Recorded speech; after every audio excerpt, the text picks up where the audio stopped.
মৃত্যুর আগে 3টি কাজ করে যেতে পারলে মৃত্যুর পরও মানুষের আমল নামায় তার হিসাব সওয়াবের অ্যাকাউন্টে সওয়াব যোগ হতে থাকে।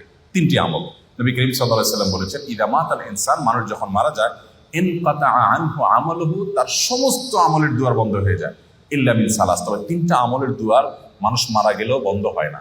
নাম্বার 1, কোনো মানুষ যখন মারা যায়, যদি সে কোনো উপকারী ইলিম রেখে যেতে পারে, উপকারী জ্ঞান রেখে যেতে পারে, একজন মানুষকে কোনো একটা কিছু আপনি শেখালেন, কাউকে শিখতে সহযোগিতা করলেন, উদ্যোগী হলেন, তাকে শিক্ষা দিলেন, জ্ঞান দিলেন, সে আপনার শিক্ষা থেকে শিক্ষিত হয়ে, আপনার এলম থেকে উপকৃত হয়ে সে তার জীবনকে আলোকিত করলো, অন্যদেরকে আলোকিত করলো, তো এই ধারা যতদিন চলতে থাকবে আপনি এটার প্রতিষ্ঠাতা এবং ফাউন্ডার হিসাবে আপনার আমলনামা আল্লাহ তাআলা সওয়াব দিতে থাকবেন।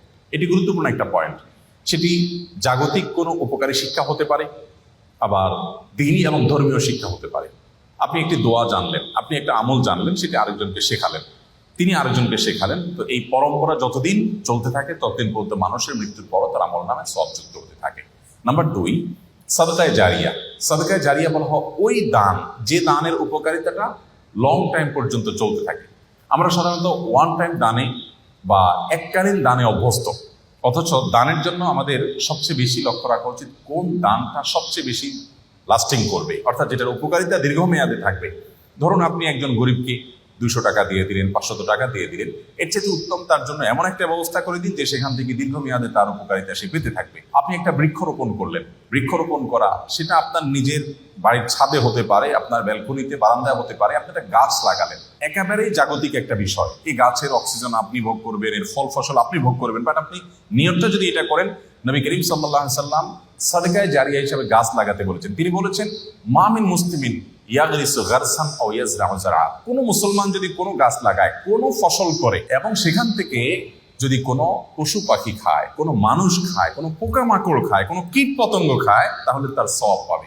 এটি সাদকায়ে জারিয়া, যে আমি মরে যাব কিন্তু আমার গাছের এই সওয়াব আমার আমলনামায় যুক্ত হতে থাকবে।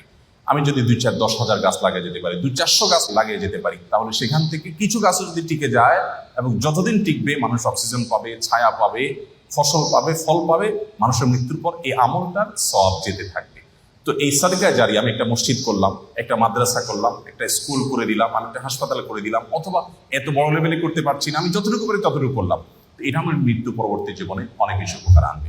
নাম্বার 3, নেক সন্তান। সবচেয়ে বড় পয়েন্ট এটি যে আমাদের সন্তানদেরকে যদি আমরা আল্লাহমুখী করে যেতে পারি, আল্লাহর সাথে পরিচয় করে দিয়ে যেতে পারি, কোরআন এবং হাদিসের সাথে তাদের রিলেশন করে দিয়ে যেতে পারি, এই সন্তান যখন দোয়া করবে মৃত্যু পরবর্তী জীবনে সেটা উপকারে আসবে। নবী করিম সাল্লাল্লাহু আলাইহি ওয়াসাল্লাম বলেছেন, একজন জান্নাতীকে আল্লাহ তাআলা তার জান্নাতে যে স্টেজে তিনি আছেন, যে স্তরে আছেন, যে লেভেলে আছেন, সেখান থেকে হঠাৎ করে অনেক উপরে উঠাই দিবেন।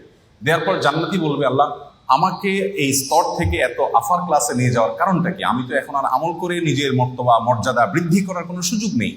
তখন আল্লাহ তাআলা বলবেন, তুমি পৃথিবীতে যে সন্তান রেখে আসছো, সে তোমার জন্য যে দোয়া করেছে, তার প্রতিটি দোয়ার ফলশ্রুতিতে তোমার মর্যাদা এখানে বৃদ্ধি হচ্ছে।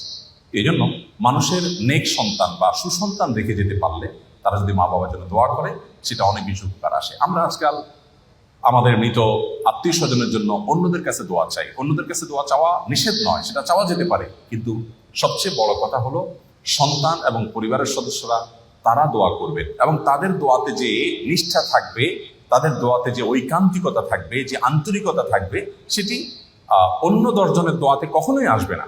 সেই জায়গা থেকে আমাদের চেষ্টা করা উচিত। আস-সুন্নাহ ফাউন্ডেশন, উম্মার স্বার্থে, সুন্নাহর সাথে।